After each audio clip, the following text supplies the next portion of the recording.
Hi, and thanks for checking out this video. So today I'm going to show you how to build your very own electric skateboard.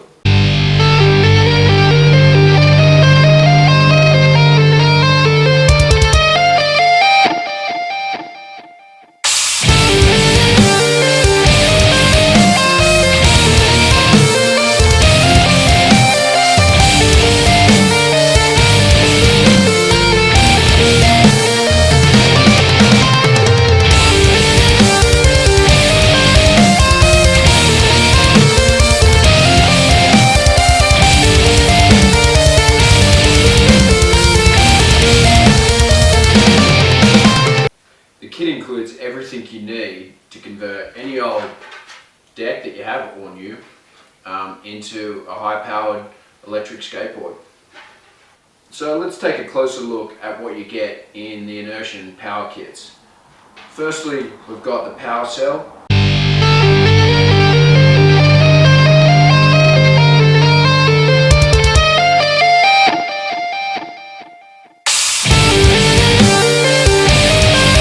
It comes with the leads already pre-wired in.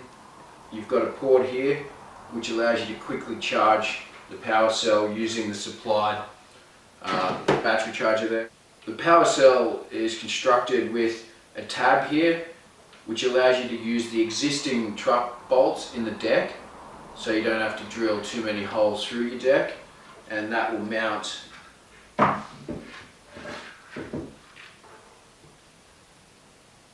just like that. Here we have the speed controller, 120 amp.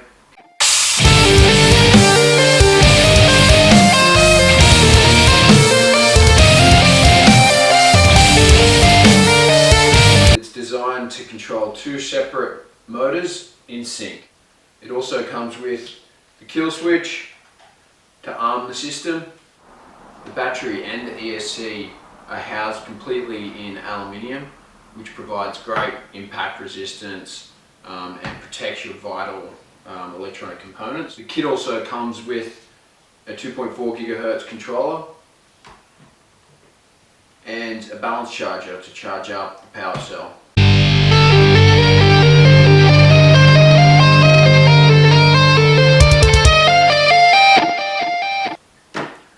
You also get some conduit to run your cabling between the power cell and the speed controller. You also get some nice blue braided cable protector to run between the speed controller and your motors to protect the cable. The inertia power kit also comes with two 50mm motors.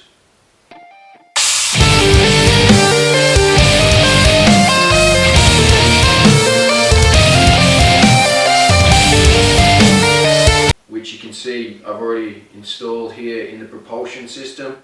If you want to see how this all goes together, check out my other video on my channel. It shows you how to build the propulsion system from scratch.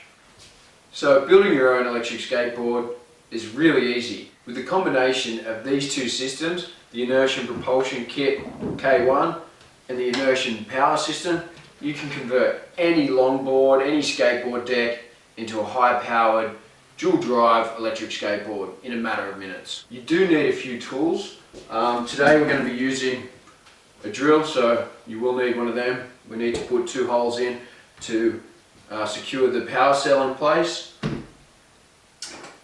Screwdriver. It's handy to have some needle nose pliers because we are doing some fiddly little things inside to wire it all up. A marker so you can mark the position on the board. It's a great idea to mark the center line and just basically mock up how your board's going to go together before you drill any holes. So you can use your marker to mark that out. The kit comes with some heat shrink, so you need some sort of heat to melt the heat shrink. A skate tool is a really good idea. If you haven't got one, we sell them online. Actually, we sell a toolkit that comes with that. It also comes with all the Allen keys and things you need to put the propulsion system together. So check that out online. So let's just do a quick mock-up and see what this is going to look like when it all goes together. It's a great idea to do a mock-up first, and it just gets it clear in your head what it's going to look like. So position your power cell there. You've got your 2 leads running down there. The kit comes with these leads already. You probably need to contact me and tell me if your board is much longer than 1 meter, because the cables will need to be modified. Otherwise you get about 50 centimeters of cable there, so you can chop it down and adjust it to suit your own board. So the speed controller is going to sit there.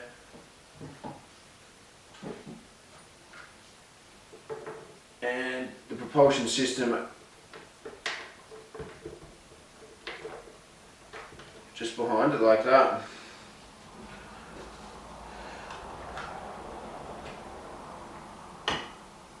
Okay, so that's the mock-up of what it's going to look like. We've got a conduit here that keeps your wires all neat, protects the wires that runs between them. So let's get stuck into it. We're going to first mount the power cell here. If you have a deck like this one that has a little bit of a micro drop in it, you need to just make sure you get a good level platform to mount your power cell. So if you buy one of these kits, you get some truck risers anyway, but just make sure you get that right. The power cell comes pre-installed with automotive grade double-sided tape. This does a few things for you. One, it takes the shock away from the aluminium and the wooden deck. You don't really want that vibrating around there, so that dampens that vibration. And it also helps hold it in position here. Even though we will have 2 screws going through the deck there, bolting it in position, the double-sided tape I find really helps with your mounting. It also comes on the bottom of the ESC.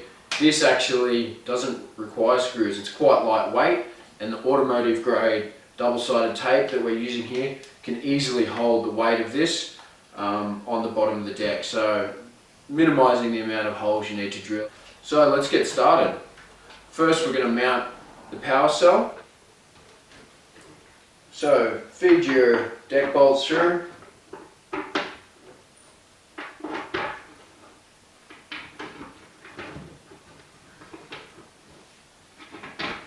Getting them in position like that first definitely helps position this. Now before you put the double-sided tape down, you need to give the surface of the deck a really good clean. I've got some methylated spirits here, cloth. You need to get any of the residue, greasy residue, whatever, dirt, off the deck. If you want that to stick down nicely and do its job, that's what you're going to do. So go ahead and remove the double-sided tape.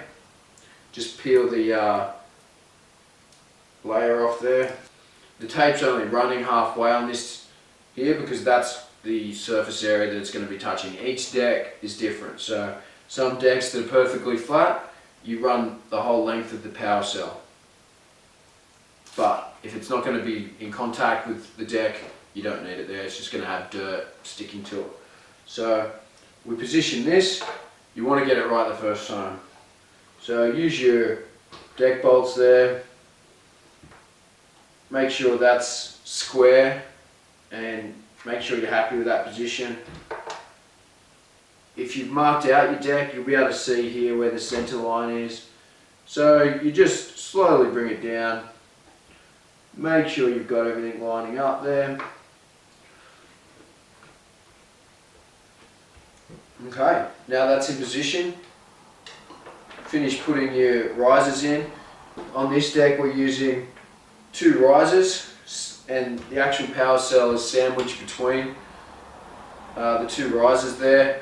That will help reduce the vibration as well. Aluminium on aluminium vibrates, so we'll bolt the front trucks on.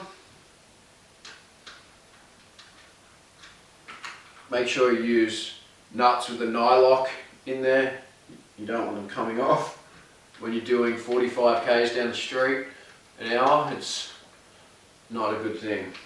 Okay, the double-sided tape will hold that in position now. So turn the deck over, get it into a comfortable spot.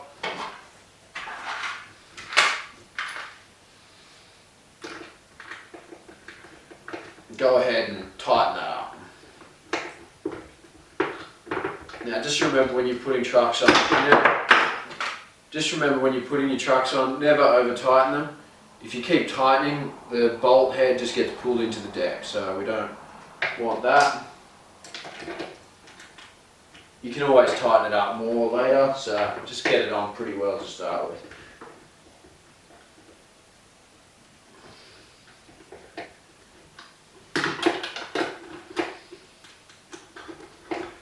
Okay, the power cell is now fixed in position. It's time to focus down the other end of the board. So this is a bit more fiddly. Got a few wires to position here. You want to make sure everything's nicely positioned, and bear in mind the back trucks, just like the front ones, move, but these have wires going into it. So you need to make sure that when you're turning and the trucks are tilting on an angle, you're not pulling the wires out. So it's important to have a think about this during the mock-up stage, work out precisely where you're going to put this. I've already got it marked out here, as you guys should. It's going to help a lot. So we'll go ahead and fix this in position. Just like we did at the front, we're using 2 truck risers. It keeps it nice and even then. Grab our deck bolts.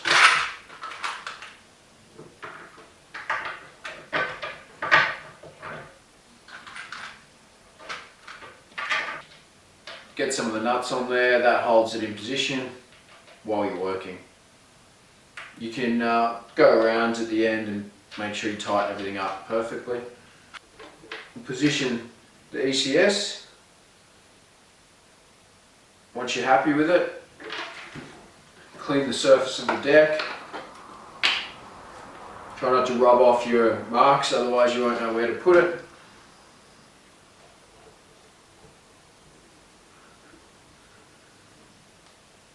So there's a slight little concave in the deck here, so we've actually got another piece of tape just in there to build up that gap in the middle.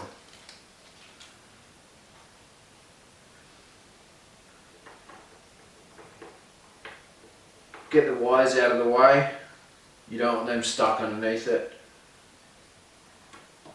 Get your positioning right where you want it. Once it goes down, you can't get it up. And once you're happy with the alignment, drop it down in position. Now this automotive grade double-sided tape doesn't get its full strength until about 24 hours, so it's pretty strong straight away. It's not going to fall off, but just bear that in mind. It does need time to get its maximum strength. So now it's time to run the conduit. Have it pre-cut to size. It's got the double-sided tape on the bottom. You want to make sure it's going to fit in there nicely. Get it perfect before you double-sided tape it. So once you're ready to install the conduit, there's a little bit more fiddly work that needs to be done. We need to take off the end plate here off the power cell, because this actually fits inside the 2 slots. So take the lid off, the battery just pulls out like that, and you can disconnect the battery if you want. However, you will need to just remove the end cap there. 4 little screws hold that on, so just go around and remove them. Okay, so the ends come off. Now you can go ahead and install the conduit to run the wires between the power cell and the ECS. So insert one end first, push it all the way in and get it seated, and then slowly lower down the other end.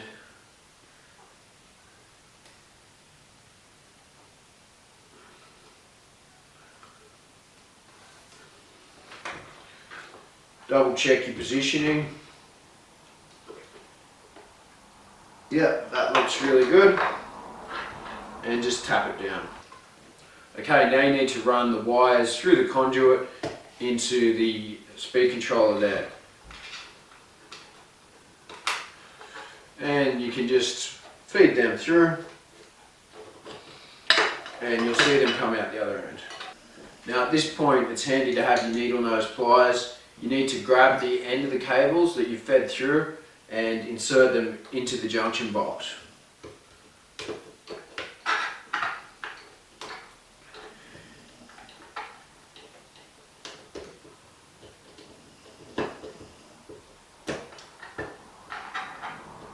It's a little bit fiddly, take your time, try not to damage anything.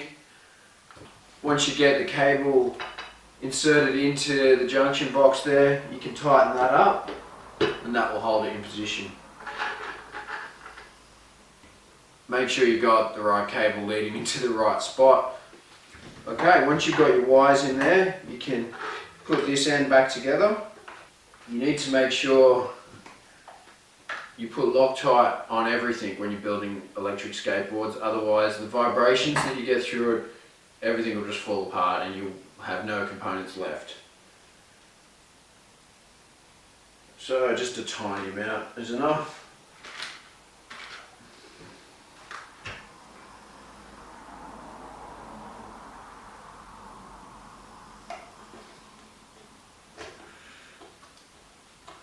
I'm using 262 thread locker. It's a higher strength thread locker and I'd recommend using that, especially on the propulsion system.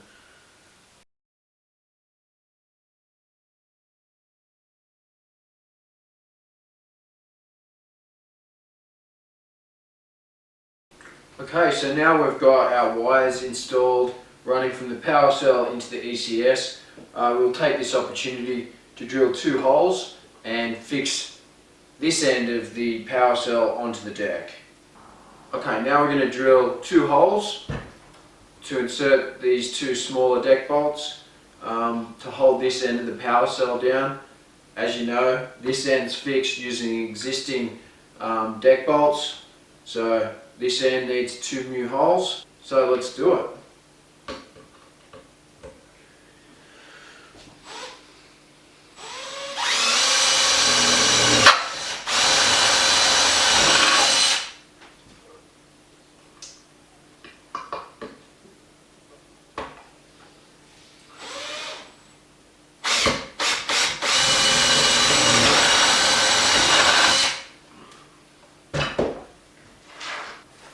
Okay, you turn the deck over and you can see your 2 holes in there.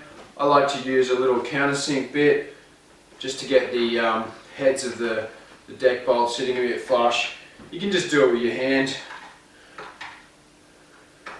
Take out a little bit of the grip tape and just a little bit from the deck.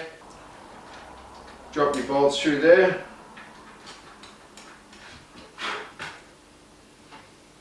So flip it over and get the 2 little nuts on there.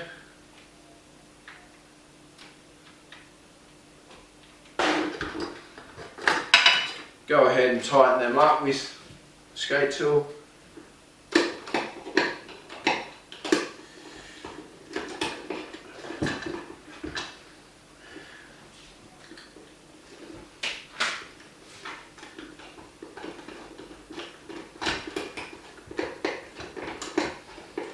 These don't have to be overly tight. Just keep your eye on the top of the bolt so you don't pull it through the surface of the deck. Nothing worse than ruining a beautiful deck with pulling the screw head straight through it. Okay, now it's time to insert the battery back in there and put the lid back on the power cell. So just connect your cables first.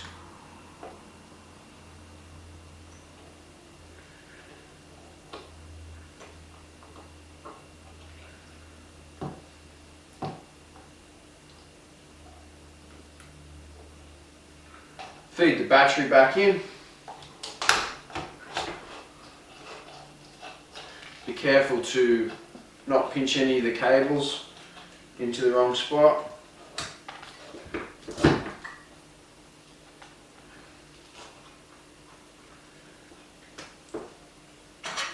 Slide the lid back on.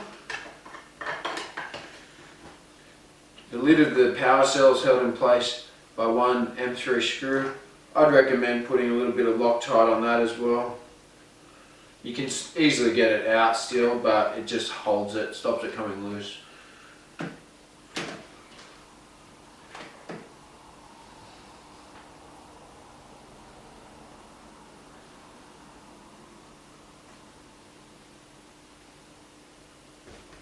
Okay, now it's time to connect all the motors up to the speed controller. The easiest way to do this is just undo the kingpin.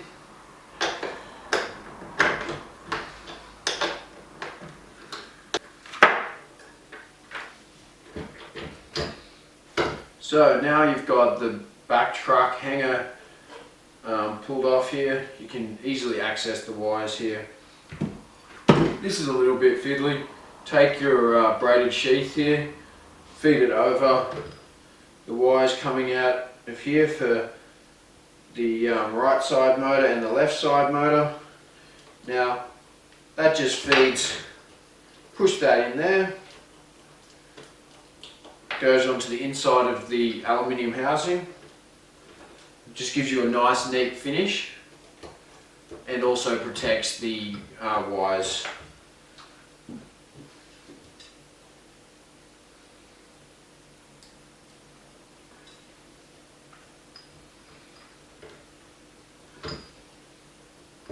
Make sure you feed the antenna wire out the back with the motor wires. Put it inside the braided sheath so you can't see it, it'll be protected as well. Just feed it out. In between two of the wires.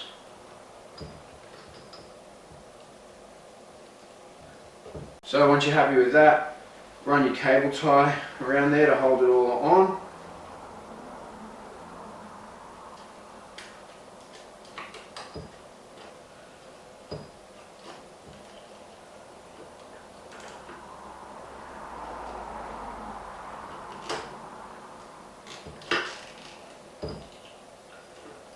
There we go.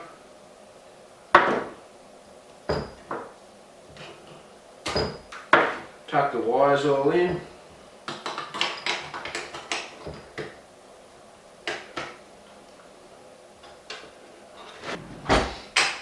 Now you can go ahead and fix the lid onto the ECS.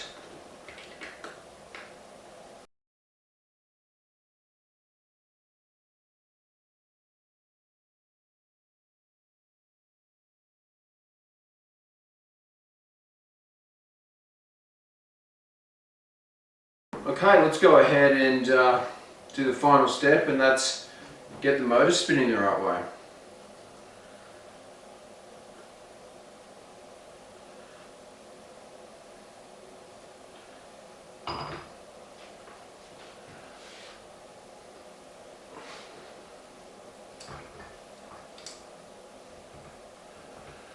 So go ahead and plug them all in.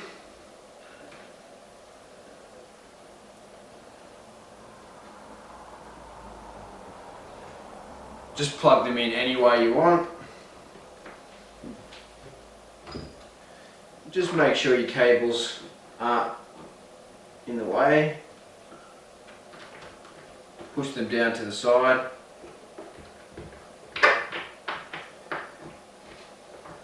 Just put all this back together for your first test. That'll hold it there. Arm your system. That's always a good sound. Install the key. The speed controller will do its beep test. Now, the ECS has to detect the position of the motors. Okay, once it's detected, you can see here that one's spinning the right way. You want it to spin that way. This one's spinning the wrong way. So we need to just go in, flip one of those wires around, unarm the system, take any two wires and just swap their position. So take your pick. Okay, so when you're happy that you've got the wires all connected correctly, we're just going to do a few finishing touches to get a really professional look and to hide all the wires. So you need to take your 2 bits of heat shrink here, and that's going to hold the braided sheath at the top of these wires just before they go into the body of the motor. So just go ahead and disconnect your wires. Remember which order they're in. Slide your piece of heat shrink up onto your motor wires and all the way to the end.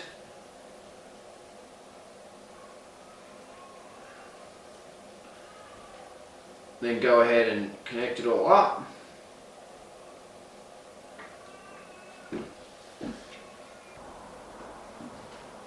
What I also like to do is take some tape and just bind them all up, the 3 wires together. You don't want them coming undone at all when you're riding. There's a lot of movement in the trucks and it can pull on the wires without you really even knowing it's doing it. So a little bit of extra tape there. You really want that to be a secure bond there. You don't want them coming apart.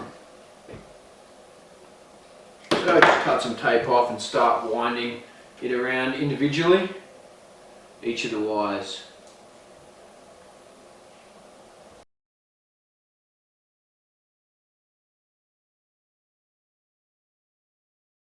Wrap it up nice and tightly. Once you're happy with it, I also like to make sure my wires aren't twisted around, get them nice and flat.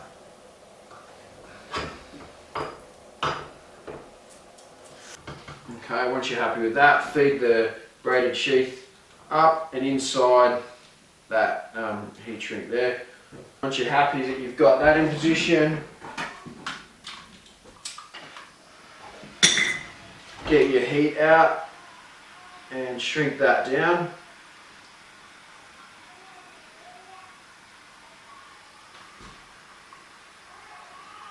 Try not to get the heat on the braided sheath because it melts pretty easily. Okay, once you've got all your wiring together, just manipulate the trucks back and forth. Make sure you've got good play in the wires there. You don't want any force going on them.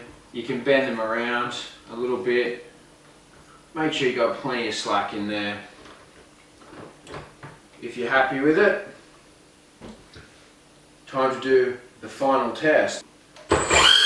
Yes, nothing better than that sound. If your motors don't work, sometimes you need to just move the motors back and forth until the computer can detect the position and then they'll spin up no way. Okay, disarm the system. Time to go over everything and just make sure you've got everything done up nice and tightly and securely.